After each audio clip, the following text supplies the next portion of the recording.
النادي كلنا أمل. هايلاكس، قوة بالغة بدون مبالغة.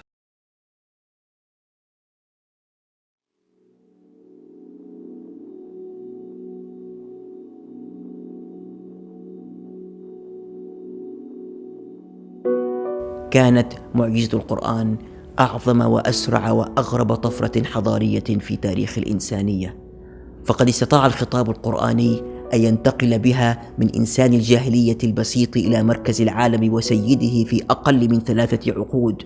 وسر هذا الإعجاز ومفتاحه كلمة اقرأ، شعار الحضارة الجديدة التي تشمل القراءة التقليدية والقراءة الشاملة للقرآن والتاريخ والكون من حولنا. وتحققت المعجزة على أرض الواقع بتطبيق شعار حضارة اقرأ، واندثرت بمخالفته لتصبح أمة اقرأ أمة لا تقرأ.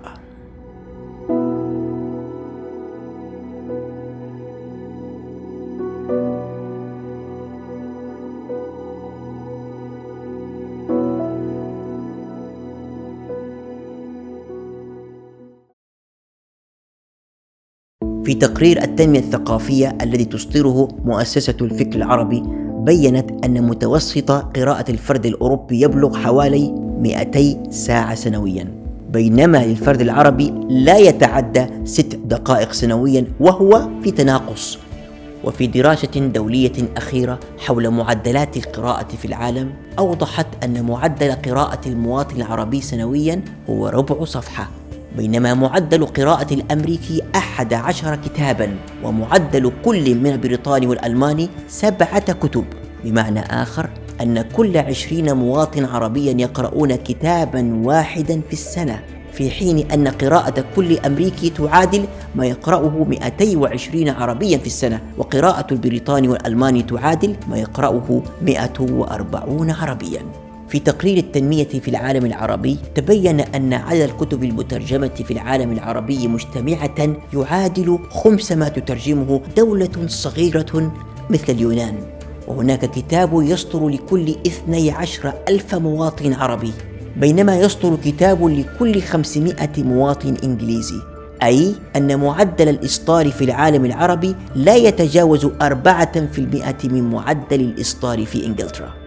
أما الكتب الإلكترونية فالواقع أشد ألماً، فتصل مبيعات بعض الكتب في الغرب إلى أكثر من 40,000 نسخة في أقل من يوم واحد، وتصل المبيعات للملايين.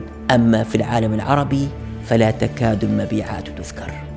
والمصيبة الكبرى في العالم العربي أن الأمية ما زالت منتشرة، في حين أنها اختفت تماماً في اليابان منذ القرن 19. فإن تقرير منظمة اليونسيف يبين أن 70 مليون عربي ما زالوا أميين، وثلثاهم من الأطفال والنساء. ما الذي حدث لنا؟ فلنبدأ من السنوات الأولى لحياة الطفل العربي، لأنها ستحدد علاقته بالكتاب مدى الحياة. ففي توصيات المؤتمر الدولي لتطور الدماغ في جامعة شيكاغو بيّنت أن الذي يحدد ويقرر كيفية تكوين الدماغ عند الأطفال ليست الجينات الوراثية، وإنما التجارب المبكرة والأحداث التي يعيشها الطفل. تبين تقنية تصوير الدماغ الحديثة أنه حرفياً في خلال ثوان فقط من بداية قراءة كتاب لطفلك الصغير تندفع آلاف من خلايا الدماغ للعمل، وهذه هي الفترة الخطيرة الحرجة الحاسمة الهامة في تغيير الدماغ لتؤثر في حياة الإنسان مدى الحياة. وقد بيّنت الدراسات الحديثة أن الطفل يكون 80% من قيمه وسلوكه وولائه وما يخافه ويخشاه في السنوات 7 الأولى من حياته، لتبقى معه طوال ما تبقى من عمره. وبيّنت كذلك أن القراءة للمتعة تجعل الطفل أكثر فصاحة ووضوحا، ولديه قدرة أعلى على الفهم والتفكير المنطقي.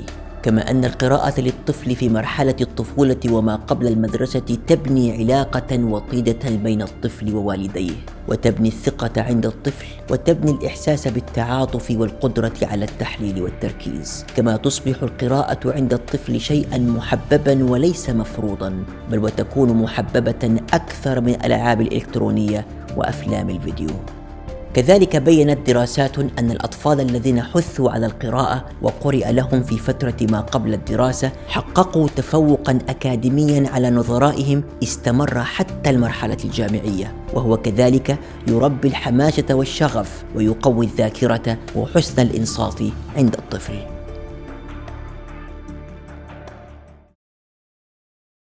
كلنا نسعى لتربية أبنائنا ليصبحوا أذكياء ناجحين، ونختار لهم أفضل المدارس والأساتذة، ولكننا قد نغفل أن أهم عامل لتحقيق ما نريده لهم هو أن نجعل الكتاب والقراءة جزءاً لا يتجزأ من كيانهم وأسلوب حياتهم. كل من يذهب للغرب يرى كيف تكون مكتباتهم مراكزاً للفكر لطالبي العلم والثقافة، ويتهافتون عليها من كل الأعمار لتصبح كخلية نحل بأنشطتها الاجتماعية وأنديتها الثقافية وأنظمتها المحفزة، والتي منها السماح باستعارة الكتب لأسابيع دون شروط. لا أرى إلا عشرات الأسواق والمحلات التجارية تفتتح كل يوم في عالمنا العربي، حتى ذهب من قال ساخرا متهكما بحالنا مزري: إننا نحقق رسالتنا، ألا وهي مول لكل مواطن. إنني أؤمن بأننا إن نجحنا في تكوين جيل محب عاشق للقراءة والكتاب والقلم، فإنا ملكناهم مفاتيح المعرفة وسيدنا العقل الذي به يعرف الله ويعمق الإيمان وبه تتحقق الخشية. إنما يخشى الله من عباده العلماء.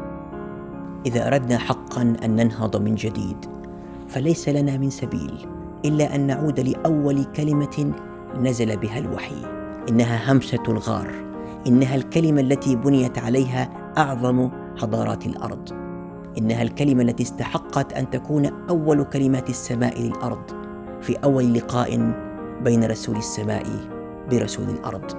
إنها كلمة اقرأ. فإن لم نطع أول أمر ولم نطبق أول فرض نزل به القرآن فهل لنهضة هذه الأمة من سبيل؟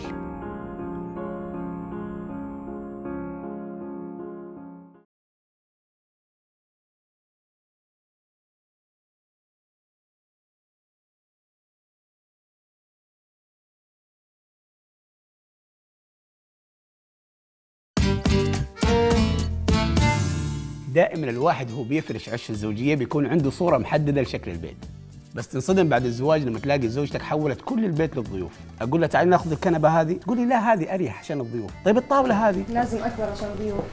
بس تبغوا الصراحة وقت الأكل أحس إني في البيت أحسن من الضيوف. أكل إيش وفن إيش وطعم إيش. عافية مستخلص من قلب حبات الذرة، فهو الزيت الصحي الذي يناغم بين مكونات طبخك. عافية لأكل صحي وكمان ألذ.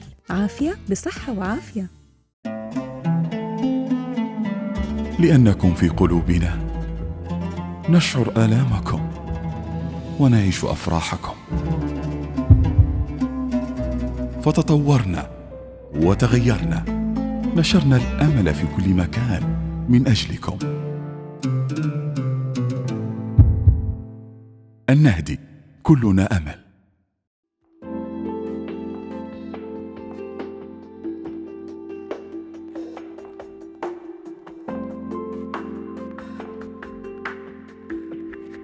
هبة، معقولة؟ إيش هالرشاقة؟ هذا هو سر رشاقتي، زنيكار.